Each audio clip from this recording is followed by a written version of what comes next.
Aujourd'hui, je viens avec une autre histoire assez drôle. C'est l'histoire de ma première entrevue totalement en anglais.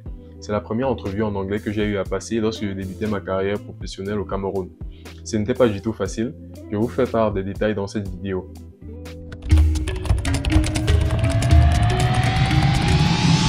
Pour ceux qui sont nouveaux sur cette chaîne, moi c'est Gaius Libamfeu.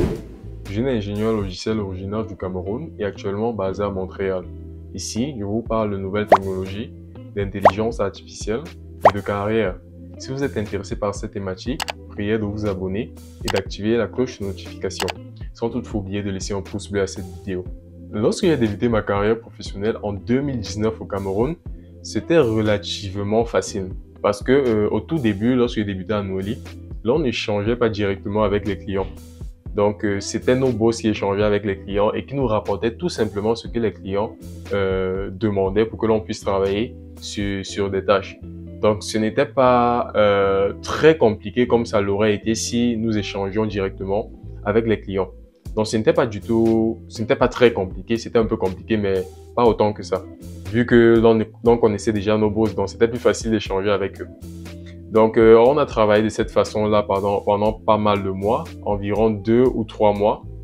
Donc, l'on collectait les différents besoins des clients chez nos boss. On récupérait ces besoins-là, on implémentait les solutions nécessaires et nos boss nous supervisaient simplement dans le travail pour se rassurer que le travail était bien fait. Lorsque l'on était bloqué, ils nous débloquaient, ils nous donnaient des conseils sur les méthodes, sur la façon de procéder et tout, les bonnes pratiques à appliquer.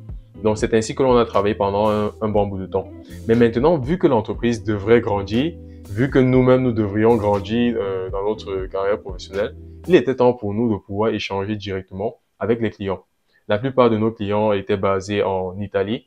Et vu que nous ne parlions pas l'italien, il fallait naturellement que l'on échange en anglais. Parce que c'est l'anglais qui est la langue, l'anglais c'est la langue qui est la plus distribuée à l'échelle mondiale.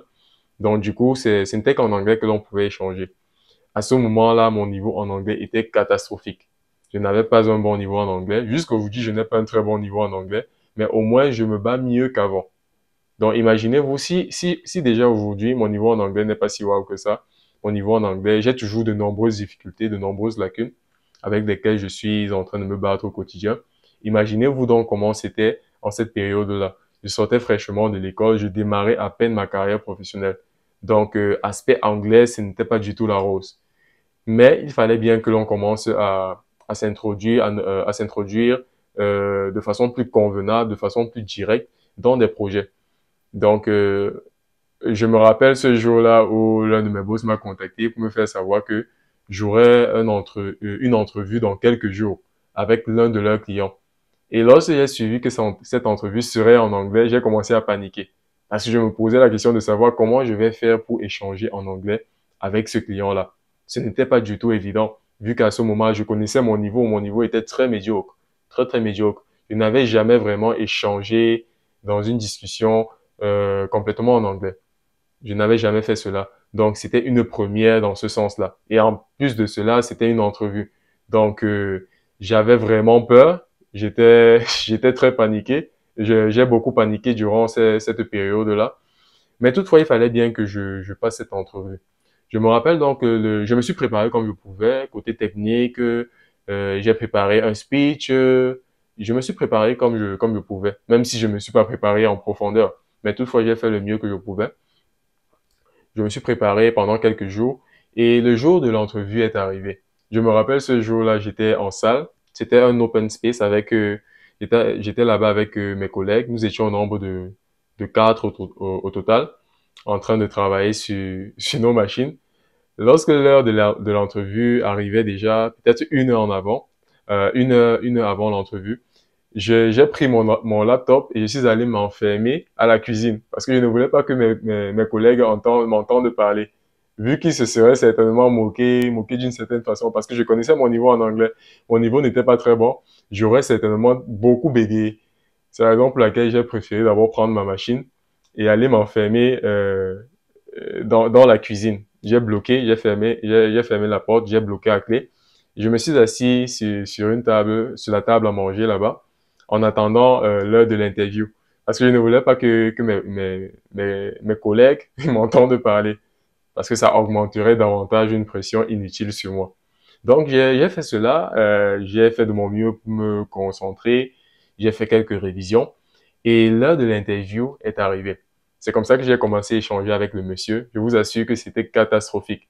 Il me posait des questions, à certains moments je ne comprenais pas, à certains moments je comprenais. Et toutefois, je faisais de mon mieux pour répondre comme je pouvais. Je lui ai donné des réponses, il me faisait des mises en situation, je faisais de mon mieux pour répondre.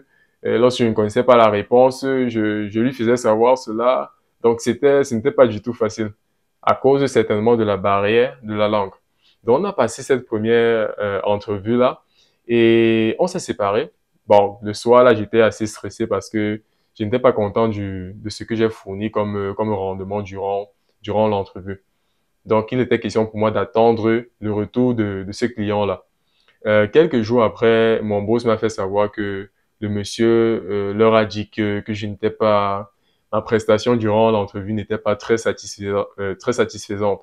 Il leur a fait savoir que en réalité, je ne maîtrise pas vraiment certains concepts, que je ne suis pas en fait qualifié pour le poste en fait. Or, j'avais les qualifications nécessaires pour pouvoir faire ce qui était demandé comme travail. C'est juste que l'on ne s'est pas vraiment compris. Lorsqu'il parlait, je ne comprenais pas toujours. Et du coup, les réponses que je donnais n'étaient pas toujours nécessairement en adéquation avec ce qu'il demandait.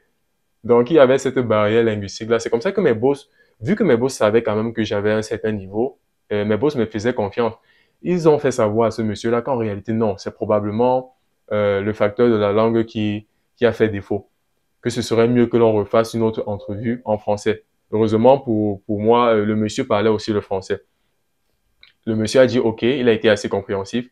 Il a reprogrammé une autre réunion, cette fois-ci en français. Donc, je me suis préparé à nouveau en français et on a eu cet échange-là. On a eu la deuxième entrevue. On a parlé. Et cette fois-ci, c'était plus satisfaisant parce que je comprenais tout ce qu'il disait et je répondais convenablement j'ai répondu convenablement à la plupart des questions qu'il m'a posées. Et tout cela lui a montré que j'avais les capacités nécessaires, j'avais les compétences nécessaires pour mener à bien le projet sur lequel il voulait que je travaille. Donc, c'est ainsi que, au thème de cette entrevue, cette fois-ci en français, il a réalisé tout cela et qu'ils ont décidé de m'embaucher. Et après ça, j'ai commencé à travailler avec eux. On travaillait très souvent en anglais, bien évidemment. Mais de temps en temps, lorsque la langue menaçait un peu, on pouvait switcher en français.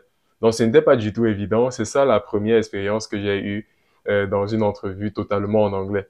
Ce n'était pas du tout beau à voir. C'est ça mes débuts. C'était ça mes débuts. Mais toutefois, avec le temps, je n'ai cessé de m'améliorer. Jusqu'aujourd'hui, je continue de travailler mon niveau en anglais. Mon niveau n'est pas du tout bon, mais je m'améliore de plus en plus. Et je suis de plus en plus à l'aise dans des entrevues qui sont même en anglais. Donc, c'est ça mon expérience, c'est ça ma première entrevue en anglais. Ce n'était pas du tout facile. Je ne sais pas quelle a été votre expérience. Si vous avez eu à passer des entrevues en anglais, vous pouvez nous raconter comment ça s'est passé en commentaire. C'est tout pour cette vidéo. J'espère que vous l'avez bien aimé. N'hésitez pas de laisser des pouces bleus, de vous abonner à la chaîne, d'activer la cloche de notification et de partager au maximum la vidéo autour de vous. On se revoit pour notre prochain sujet. Prenez soin de vous. Peace.